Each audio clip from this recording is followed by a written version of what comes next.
Hello guys, welcome to my YouTube channel. So ఈరోజు మనం చెప్పుకోబోయే టాపిక్ క్వాంటమ్ టన్నెలింగ్.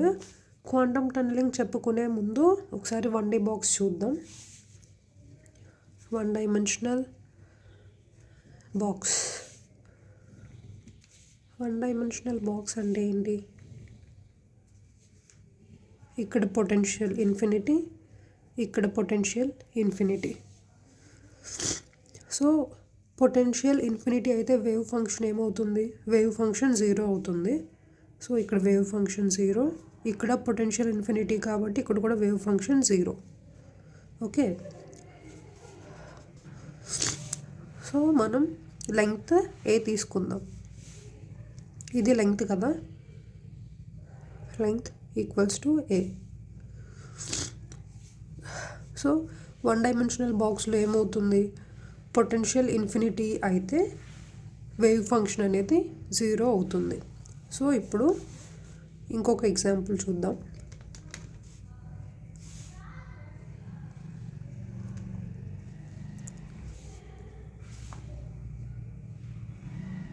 ఇక్కడ పొటెన్షియల్ V0 అయితే ఇక్కడ పొటెన్షియల్ ఇన్ఫినిటీ అయినప్పుడు మనకి వేవ్ ఫంక్షన్ ఎలా ఉంటుంది అనేది క్వశ్చన్ అన్నమాట. సో ఇక్కడ పొటెన్షియల్ ఇన్ఫినిటీ అయితే వేవ్ ఫంక్షన్ ఏమవుతుంది? వేవ్ ఫంక్షన్ అనేది 0 ఉంటుంది. సో ఇక్కడ V0 ఉంది అంటే పొటెన్షియల్ అనేది ఇన్ఫినిటీ లేదు. పొటెన్షియల్ ఇన్ఫినిటీ లేకపోతే వేవ్ ఫంక్షన్ అనేది నాట్ ఈక్వల్స్ టు 0 అవుతుంది కదా వేవ్ ఫంక్షన్ అనేది. సో ఇక్కడ నుంచి ఇలా వచ్చేస్తుంది అన్నమాట. సో ఈ బ్యారియర్ని క్రాస్ చేసుకుని వేవ్ ఫంక్షన్ రావడాన్ని క్వాంటమ్ టన్నెలింగ్ అంటారు. Wave function overcomes the barrier is called quantum tunnelling. Okay, so అంటే ఫస్ట్ ఇలా రాగానే ఇక్కడికి రాగానే ఇలా బయటకు వచ్చేస్తుందా వేవ్ అంటే రాదు. ఇక్కడ పార్టికల్ ఈ బ్యారియర్ని 10⁻22 టైమ్స్ హిట్ చేస్తుంది అన్నమాట. హిట్ చేసి 1 or 2 టైమ్స్ మాత్రం ఈ పొటెన్షియల్ బ్యారియర్ని క్రాస్ చేసుకుని బయటకు వస్తుంది. దీన్నే క్వాంటమ్ టన్నెలింగ్ అంటారు. సో ఇక్కడ ఎనర్జీ స్టేట్స్ ఉంటాయి కదా, అంటే పార్టికల్ ఈ రేంజ్ నుంచి ఈ రేంజ్లో ఉన్నప్పుడు అంటే x=0 టు x=a ఈ రీజియన్లో ఉన్నప్పుడు ఇక్కడ ఎనర్జీ లెవెల్స్ అనేవి discrete. Energy levels are discrete. Once ఇది పొటెన్షియల్ బ్యారియర్ని క్రాస్ చేశాక ఇటు సైడ్ వెళ్ళినప్పుడు, సో అంటే ఇక్కడ V0ని క్రాస్ చేసిందంటే దీని పొటెన్షియల్ బ్యారియర్ అంటే ఇక్కడ పొటెన్షియల్ V0 కంటే ఎక్కువ ఉందనే కదా అర్థం. సో ఇక్కడ పొటెన్షియల్ V0 ఉన్నప్పుడు అంటే పొటెన్షియల్ ఇక్కడ ఈ ఎనర్జీ లెవెల్స్లో ఉన్నప్పుడు పొటెన్షియల్ V0 కంటే ఎక్కువ ఉంటుందన్నమాట. సో ఇక్కడున్న ఎనర్జీ లెవెల్స్కి ఎనర్జీ ఏంటంటే ఇక్కడ ఎనర్జీ లెవెల్స్ అనేవి కంటిన్యూ. ఇక్కడ ఎనర్జీ లెవెల్స్ కంటిన్యూగా ఉంటాయి, ఇక్కడ ఎనర్జీ లెవెల్స్ డిస్క్రీట్గా ఉంటాయి. నెక్స్ట్ అదే సపోజ్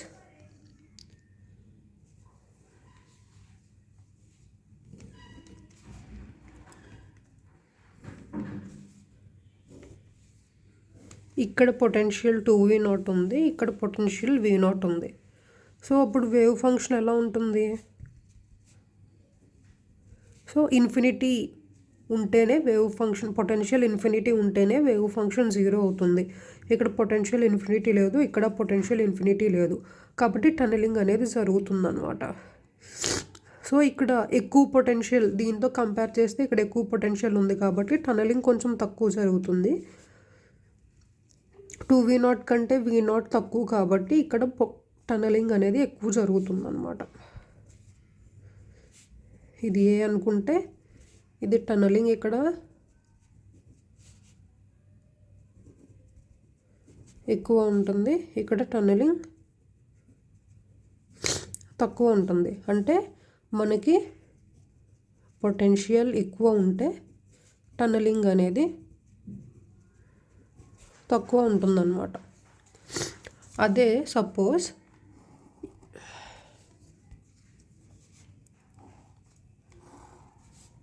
ఇక్కడ V0 పొటెన్షియల్ ఉండి ఇక్కడ V0 పొటెన్షియల్లే ఉంటే అప్పుడేమవుతుంది, బోత్ సైడ్స్ సేమ్ టనలింగ్ జరుగుతుందన్నమాట.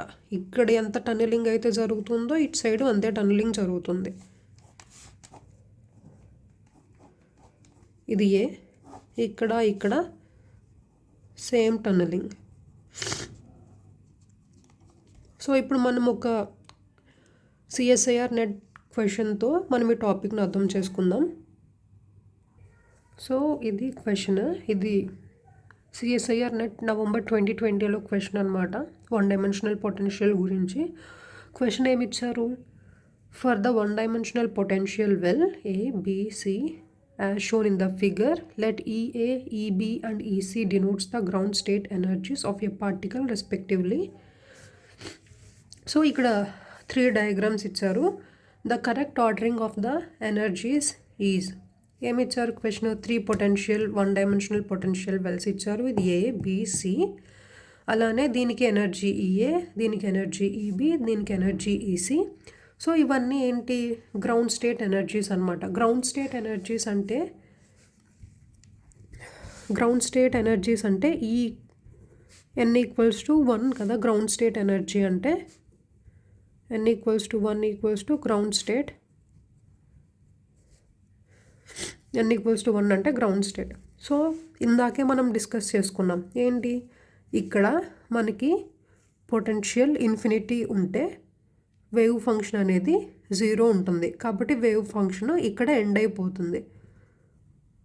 సో దీనికి వేవ్ ఫంక్షన్ ఇలా ఉంటుంది.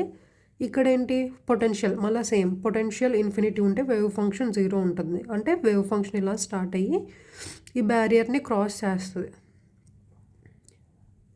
ఓకే, నెక్స్ట్ ఇక్కడ పొటెన్షియల్ ఇన్ఫినిటీ కాదు, ఇక్కడ పొటెన్షియల్ ఇన్ఫినిటీ కాదు. కాబట్టి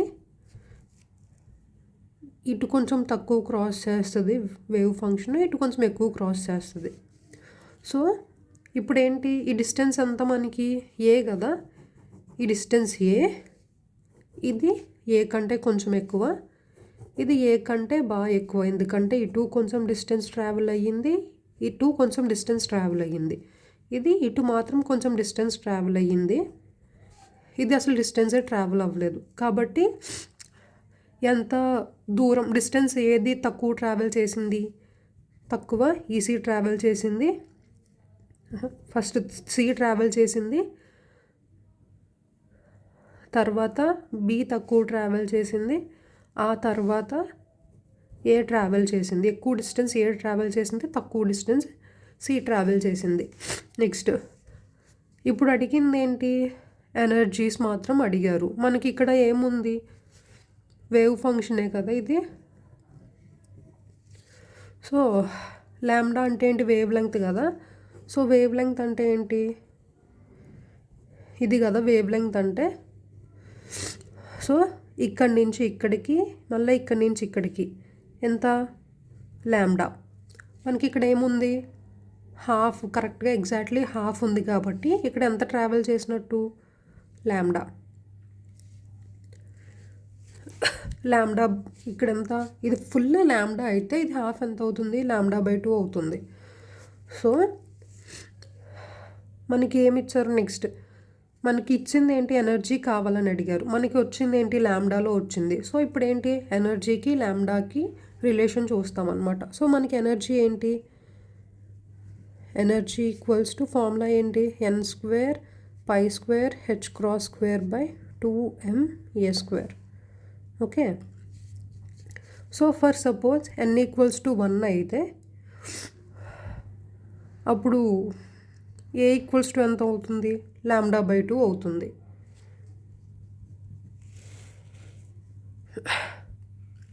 నార్మల్గా జనరల్ ఫార్ములా ఏంటిది? ఏకి ల్యాండాకి జనరల్ ఫార్ములా ఏంటి అంటే ఏ equals to N lambda by 2. Suppose ఇక్కడ ఎన్ ఈక్వల్స్ టు 1, అదే ఎన్ ఈక్వల్స్ టు 2 అయితే ల్యాండా, ఎన్ ఈక్వల్స్ టు 3 అయితే 3 ల్యాండా బై 2, ఎన్ ఈక్వల్స్ టు 4 అయితే 2 ల్యాండా అండ్ సో ఆన్ అనమాట. సో మనకి జనరల్ ఫార్ములా ఏంటి? ఏ equals to N lambda by 2. అదే ఇక్కడ సబ్స్టిట్యూట్ చేసుకుంటాం. N square pi square H cross square by 2m N lambda by 2 whole square. So ఇప్పుడేంటి? ల్యాండా స్క్వేర్ అనేది ఎనర్జీకి ఎలా ఉంది? ఇన్వర్స్లీ ప్రపోర్షనల్ కదా, ఇన్వర్స్లీ ప్రపోర్షనల్. సో ఇప్పుడు ఏంటి? ఎనర్జీ ఎక్కువ ఉండాలి అంటే ల్యాండా తక్కువ ఉండాలన్నమాట, లేదంటే ల్యాండా ఎక్కువ ఉంటే ఎనర్జీ తక్కువ ఉంటుంది దానికి. సో ఇక్కడ ల్యాండా ఎంత ఉంది మనకి? సికి ల్యాండా అనేది హాఫ్ ఉంది, హాఫ్ ఉంది.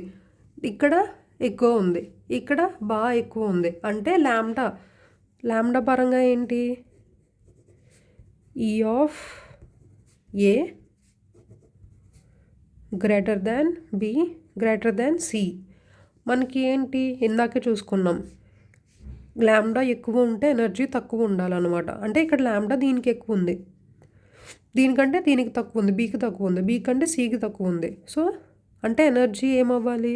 సికి ఎక్కువ ఉండాలి, తర్వాత బీకి ఎక్కువ ఉండాలి, తర్వాత ఏకి ఎక్కువ ఉండాలి. అంటే energy of C greater than energy of B greater than energy of A. So ఇది అన్నమాట. ఒకవేళ డౌట్స్ ఏమైనా ఉంటే కమెంట్ సెక్షన్లో మెన్షన్ చేయండి.